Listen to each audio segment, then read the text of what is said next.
Hello guys, today I have another car in my garage. It's a 2014 BMW 520 diesel. The car came in this morning. The customer was basically, the customer's complaint is that he's got the engine management light on the dash, and there's a couple of more messages that we're going to sort this problem after we fix the engine management light. So basically, the history with the car is that this car was involved in an accident about 6 months ago, and they send it to the repair shop, and the car gets repaired, but then the customer was away. He was on holiday, so he couldn't pick up the car for about 4 months.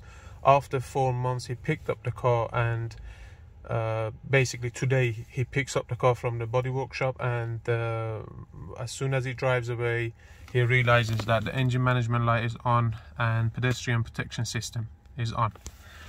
So he brought it to my garage and he wants me to fix it for him. So first things first, I want to have a look at the engine management light first, and then we move on to the pedestrian protection system. I already plugged the hotel in, and I found some fault codes on the car, which is, just put it there so it's easier to see. If you go to engine management, read codes,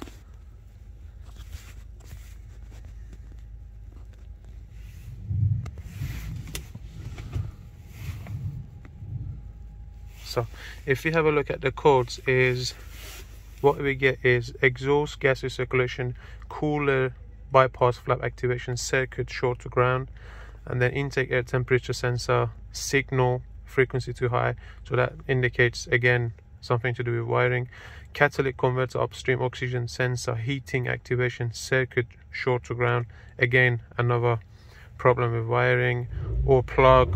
It's basically, this is in short circuit, simple, is a short circuit.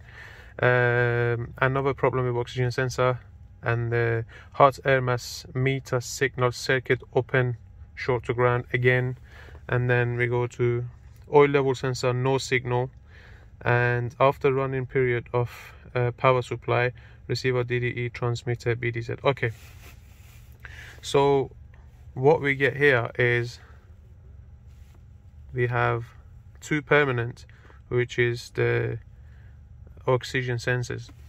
So I've already found the problem with the car. It's a very simple problem, and I just want to explain it to you, so you don't, maybe you don't want to spend much more time on the car. So when the customer told me that this car was involved in an accident, so first thing came to my mind was wiring problem, because accident and there must be a wiring problem. So what I done was I popped the bonnet up, and then I looked around. I spent about 10-15 minutes on the wirings and stuff, and then I couldn't find anything wrong with the car. So the next step for me was to do the basically measurements on the sockets and stuff, but always starts from the I always used to start from simplest things like fuses and stuff, but this car, I don't know why I wanted to have a look at the measurements. But anyway, so what I done was I checked the fuses under the bonnet, and on the passenger side I found a fuse blown inside the fuse box there, which is number 42. And then I just checked through the auto data. I don't know what you guys use, but I use auto data, and auto data is exactly basically all these fault codes runs through fuse number 42. So very simple. I should have started from fuse box, but my bad, I didn't, and I spent about half an hour on the car for no reason, which is, I think it was unnecessary. I had to check the fuses first. But anyway, so let me explain this. In here we see intermittent fault codes and we see permanent fault code. The reason is, and maybe you think of it should be all permanent because it's a short circuit. Not really, because once you switch the ignition on,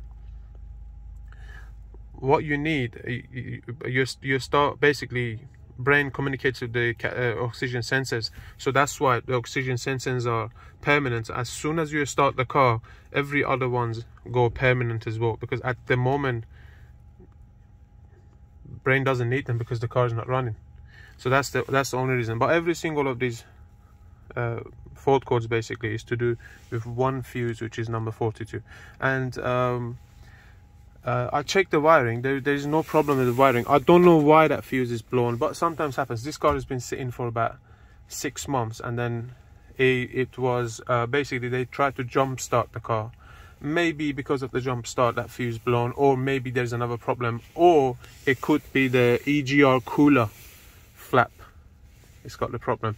But at the moment, the only thing I need to do is just replace the fuse, clear the fault codes, run the car, and try to fix this pedestrian protection system because the car was in accident, and then basically do a test drive to see if it's gonna blow the fuse again. If not, then I think that should be it.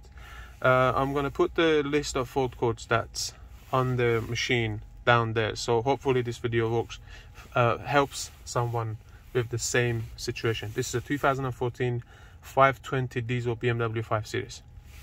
Thanks for watching, guys.